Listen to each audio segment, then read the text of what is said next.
Good bad அகி teaser பார்த்தேன். Very impressive. Because ஒரு பெரிய ஹீரோவுக்கு கரெக்டாக ஸ்க்ரீன் ப்ளே பண்ணிக்காங்கன்னு சொல்லி ஆகணும். பிகாஸ் ஒரு ஒரு நார்மல் ஸ்டோரி, ஒரு நார்மல் ஆக்டரை வச்சு ரெண்டு விதமான ஹீரோயிக் ஸ்டோரியும் விட்டுடலாம். பட் ஏற்கனவே ஹீரோ இருக்கிற ஒரு அஜித் குமார் அவர்கள் மாதிரி ஒரு ஸ்டாரை நம்ம ஒரு கடையே நல்லா இருந்தாலும் அவருக்கு பின்னாடி இருக்க ஷேடோக்கு தகுந்த ஸ்க்ரீன் பிளே கரெக்டாக பண்ணியானோட ஸ்கிரிப்டுக்கு அந்த ஸ்கிரிப்டில் கரெக்டாக பண்ணிக்கான்னு சொல்லி ஆகணும். மேக்கிங் வைஸ் இதெல்லாம் மேட்ச் ஆகும், அதை கரெக்டாக அட்ஜஸ்ட் பண்ணி ஒரு ஹீரோய்க்கு உண்டான ஒரு ஃபார்மை கொண்டு வந்து அதே சமயத்தில் ஸ்கிரிப்டும் டேமேஜ் ஆகிடக்கூடாது. ஸ்கிரிப்டும் நல்லா இருக்கணும். அதே மாதிரி ஒரு ஹீரோவுக்கு உண்டான கரெக்டான ஒரு கெமிஸ்ட்ரியை மேட்ச் பண்ணி ஸ்கிரிப்டை பண்ணியிருக்காங்கன்னு சொல்லி ஆகணும். மேக்கிங் ரொம்ப அழகாக இருக்குது.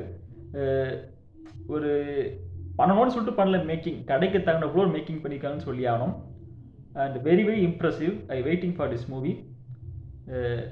லெட்ஸ் சி இந்த டீசர் இப்படி இந்த மாதிரி வந்துருக்கு, அதே மாதிரி படம் எப்படி வரும்னு பார்ப்போம். டீசர் நல்லா இருக்கு, டீசர் நல்லா வந்துருக்கு, படம் எப்படின்னு பார்ப்போம் அப்படின்னு சொல்லிட்டு. That's all. Don't forget to subscribe my channel. Thank you.